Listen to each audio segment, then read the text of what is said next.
یزید پلید کے بڑے بڑے سیاہ کارناموں میں سے ایک سیاہ کارنامہ یہ بھی ہے کہ اس نے سیدنا امام حسین رضی اللہ تعالیٰ عنہ کی شہادت کے بعد اور مدینہ پاک کی بے حرمتی، قتل و غارت گری کرنے کے بعد اب یہ مکہ مکرمہ کی طرف چل پڑے۔ اب یہ راستے میں ہی تھے کہ مسلم بن عقبہ کو موت آ گئی، لیکن ان ظالموں نے اس کے مرنے کے بعد بھی یہ لشکر کو روکا نہیں، بلکہ یزید کے حکم کے مطابق حسین بن نمیر کو اس لشکر کا سپہ سالار بنا دیا گیا۔ اس نے جنگ کرنے کے لیے لشکر لے کر مکہ مکرمہ آ گیا۔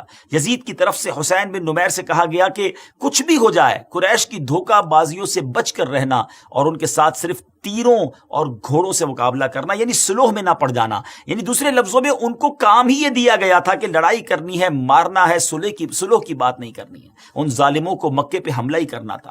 چنانچہ مکہ مکرمہ پہنچ کر حضرت سیدنا عبداللہ ابن زبیر رضی اللہ تعالیٰ عنہ نے اس کے ساتھ بھرپور جنگ کی۔ حسین بن نمیر کے لشکر نے مکے کا محاصرہ کر لیا اور عبداللہ ابن زبیر رضی اللہ تعالیٰ عنہ نے مسجد الحرام میں پناہ لی تھی اور اس نے حملہ کیا۔ منجنیق جو ہوتی تھی، یعنی جس سے غلیل کی طرح بڑے بڑے پتھر پھینکے جاتے تھے، انہوں نے آگ کے تیر بھی پھینکے۔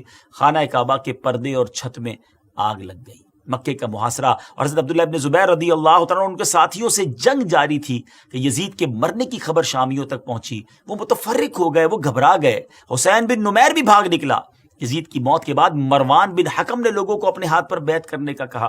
جب مروان بھی مارا گیا تو عبد الملک بن مروان نے اپنے ہاتھ پر بیعت کرنے کا اعلان کیا اور حجاج کو ایک لشکر کا امیر بنا کر پھر مکہ مکرمہ روانہ کیا۔ ان ظالموں کو چین نہیں آتا تھا، وہ پھر مکے پر انہوں نے بھیجا۔ حجاج مکہ مکرمہ پہنچا اور جبل ابو قبیس پر چڑھ کر اس نے پھر منجنیق جو ہے وہ نصب کی اور مسجد الحرام میں حضرت عبداللہ ابن زبیر اور آپ کے ساتھیوں پر پتھر برسائے۔ آپ کو شہید کر دیا گیا۔ آپ شہادت کے متمنی بھی تھے۔ آپ کے دل میں یوں سمجھیے کہ شہادت کا جو شوق تھا وہ موجیں مارتا تھا۔ آپ نے اپنے ساتھیوں کو یہ کہہ دیا تھا کہ ہتھیار ڈالنے نہیں ہیں، جان جاتی ہے تو چلے جائے، کعبے کی حفاظت کرنی ہے اور ان باطلوں کے آگے جو ہے وہ سر نہیں جھکانا ہے، ان کے ہاتھ پر بیعت نہیں کرنی ہے۔ سیدی اعلیٰ حضرت کے ایک شعر پر اختتام کروں گا۔